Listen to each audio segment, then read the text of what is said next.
In the history of rock and roll, there are tragic bands, and then there is Badfinger. If you look at their photos from the early 1970s, you see four young men who seemingly had the world at their feet. They were not just lucky, they were the chosen ones. They were the first band ever signed by the Beatles to their Apple Records label.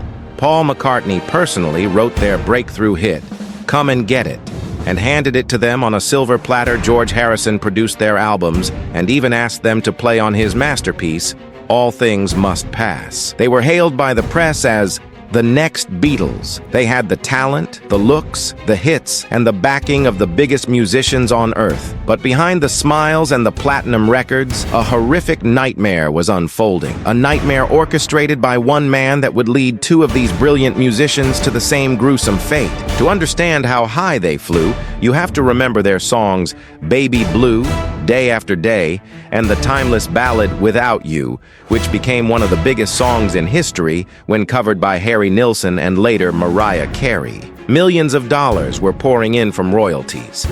By all logic, the members of Badfinger should have been living in mansions, driving Rolls Royces, and setting their families up for life.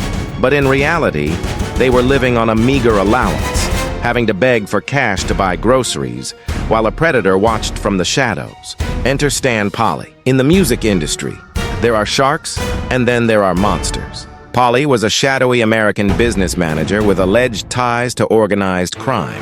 He presented himself as a father figure to the naive British musicians. He convinced them to sign a contract that gave him total control over their finances. He created a complex web of companies to hide their earnings, promising them that he was investing their millions for tax purposes. The band trusted him implicitly. They focused on the music, believing Stan was building their empire. In truth, he was building his own. The collapse began in 1974.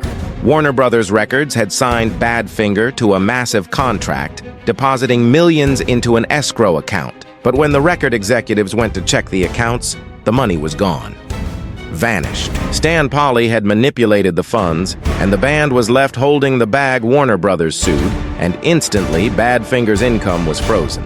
The biggest band in the world suddenly couldn't pay their phone bills. Their phones were cut off. They were trapped in a legal war they didn't understand, with no money to hire lawyers to defend themselves against the man who stole from them. The pressure fell hardest on the band's sensitive leader and songwriter, Pete Ham. Pete was a gentle soul who believed in the good in people. He had just bought a house and was expecting a child with his girlfriend. But as the walls closed in, he realized Stan Polly wasn't coming to save them. Stan Polly was the executioner. Desperate and humiliated, Pete tried to call Polly one last time, but the manager wouldn't take the call. On the night of April 23, 1975, just days before his 28th birthday, Pete Ham went out for a drink with bandmate Tom Evans.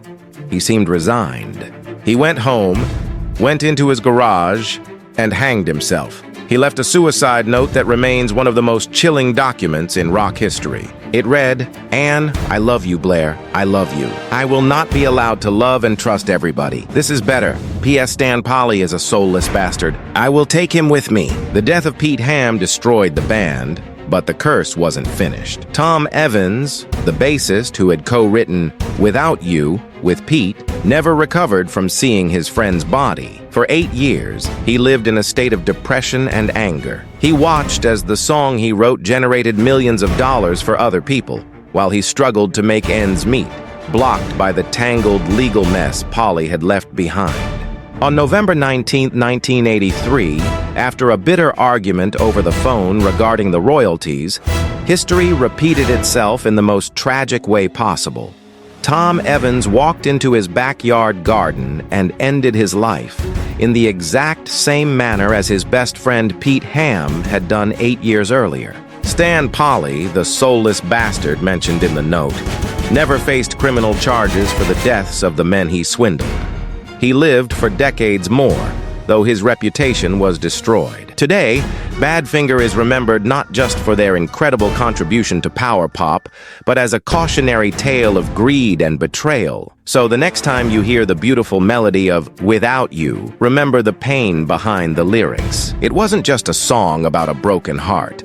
It became the epitaph for a band that was loved by the world, but destroyed by the one man they trusted.